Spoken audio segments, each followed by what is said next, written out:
पीप लोधी हादसे को लेकर रामगंज मंडी में कांग्रेस का धरना, शिक्षा मंत्री पर जमकर बरसे नेता, सद्बुद्धि यज्ञ में दी आहुति।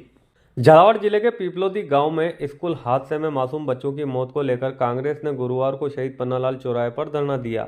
धरने का नेतृत्व विधानसभा चुनाव में कांग्रेस प्रत्याशी रहे महेंद्र राजौरिया ने किया। कांग्रेस जनों ने सरकार की लापरवाही को जिम्मेदारी ठहराते हुए शिक्षा मंत्री मदन दिलावर पर तीखा हमला बोला। कार्यक्रम गुरुवार दोपहर 2 बजे शुरू हुआ, जो शाम तक चला। धरने के दौरान सद्बुद्धि यज्ञ का आयोजन भी किया गया, जिसमें सरकार को सद्बुद्धि देने की प्रार्थना के साथ आहुति दी गई। वक्ताओं ने कहा कि सरकार की उदासीनता के चलते ही आए दिन ऐसी दर्दनाक घटनाएं हो रही है, जिनकी कीमत मासूम बच्चों को जान देकर चुकानी पड़ रही है। महेंद्र राजौरिया ने कार्यक्रम को संबोधित करते हुए कहा कि पीपलोदी गांव में हादसे में 7 मासूम बच्चों की मौत हो गई और शिक्षा मंत्री ढोल नगाड़ों व फूल मालाओं से स्वागत करवा रहे हैं।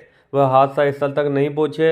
ऐसे असंवेदनशील व्यक्ति को शिक्षा मंत्री बने रहने का कोई नैतिक अधिकार नहीं है।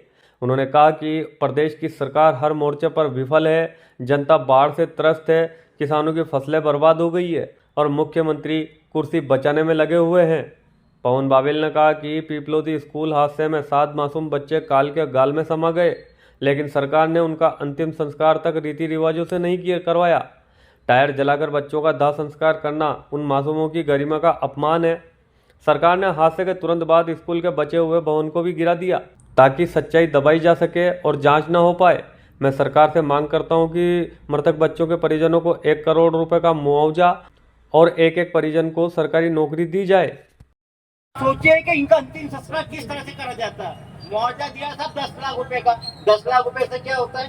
वो बच्चे बड़े होके इन परिवार के संबर बनते हैं। आज ये कंडीशन में 10 लाख रुपए दे दो, संविदा पे नौकरी रख लो, संविदा का ठेकेदार काला अब 2 महीने लगेगा, तीसरे दिन हटा देगा, तीसरे महीने परमानेंट नौकरी दी जाएगी, गवर्नमेंट नौकरी 1-1 करोड़ का मुआवजा दिया जाए। और खास तौर पे आज मदन दिलावर जी ने ये पंचायत समिति भवन के लिए 2.5 करोड़ का सैंक्शन करा। क्यों करा साहब? प्रधान है जो अभी क्या बिल्डिंग खराब है, तो उस बिल्डिंग में नहीं बैठ सकता है क्या? जो उसके लिए फैक्ट्री में एसी रूम बनाया जाए, इस 2.5 करोड़ को भी स्कूल के उसमें डिवाइड करा जाए, इमीडिएट पैसे को भी सैंक्शन करा जाए। और जो 200 करोड़ रुपए उन्होंने जो सैंक्शन करे कहाँ लगे उसका भी हिसाब दिया जाए। अगर 200 करोड़ रुपए अगर स्कूलों में लग जाते हैं तो हो सकता है घटना नहीं, ये घटना नहीं होती जो पीपल में घटना हुई। इनके पास एक ही काम है, हर काम के लिए कांग्रेस को कोसना। अरे भाई 2 साल हो गए, तुम्हें लगता था बिल्डिंग जर्जर है तो उसका सर्वे करवाते ना, जेलियन की रिपोर्ट निकलवाते। आपने रिपोर्ट भी नहीं निकलाई, हर ब्लेम के लिए कांग्रेस के जिम्मेदार खड़े होते।